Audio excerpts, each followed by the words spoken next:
लेकिन यहाँ घर बनाने के साथ साथ वहां का भी घर बनाना जरूरी है कि नहीं भाई? अरे यहाँ 60 साल 70 साल 80 साल 90 साल 100 साल क्या बोलिएगा, बड़ा भाई छोटे भाई का जमीन पैमानी कर लिया, 4 बीघा जमीन छोटा भाई का पैमानी कर लिया, बड़ा भाई बोले नहीं नहीं नहीं तुर को हिस्सा नहीं जुबक। छोटा भाई कमजोर था, कुछ बोलता था लट्ठी लेके बड़ा भाई खड़ा हो जाता कि पेंटिया दू ज्यादा बोले।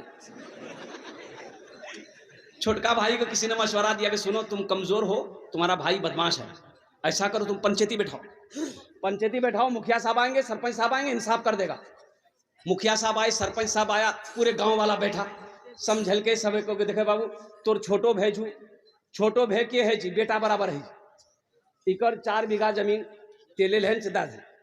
तो बड़ा भाई खड़ा हुआ बोली कि देखा मुखिया साहब तोरो बात मान लो, सरपंच साहब तोरो बात मान लो, पूरे बस्ती की बात मान लो, लेकिन हमें जमीन नहीं दी। मान के बात मान के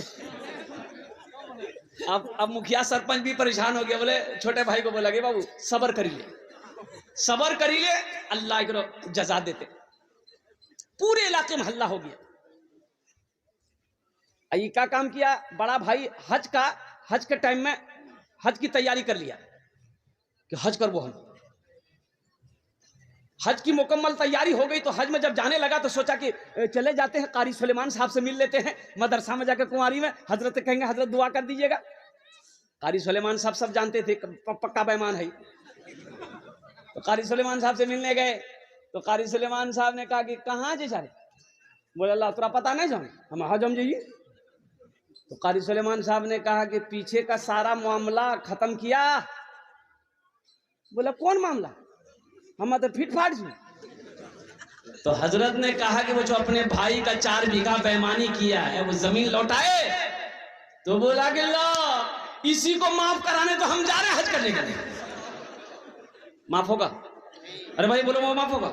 हजरत ने जवाब दिया नादान, अरे तू एक हज की बात करता है, हजारों हज कर लेगा, कसम खुदा की अल्लाह तेरे हज को उस वक्त तक कबूल नहीं करेगा जब तक बेईमानी की भी जमीन अपने भाई को तू वापस नहीं कर दे।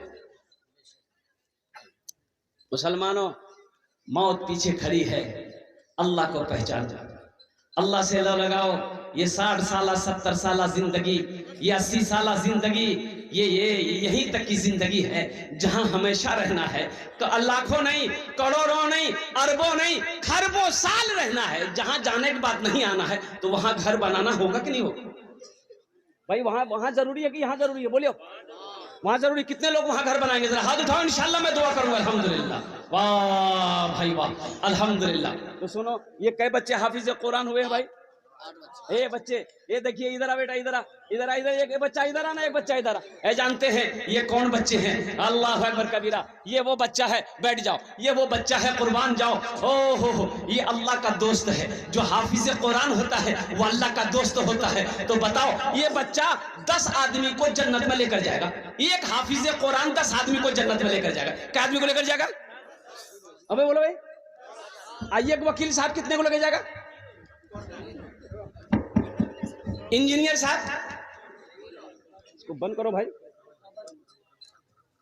एक हाफिज कुरान 10 आदमी को जन्नत में लेकर जाएगा। क्या आप नहीं चाहते हैं कि हम भी जन्नत में जाएं? सब चाहता है।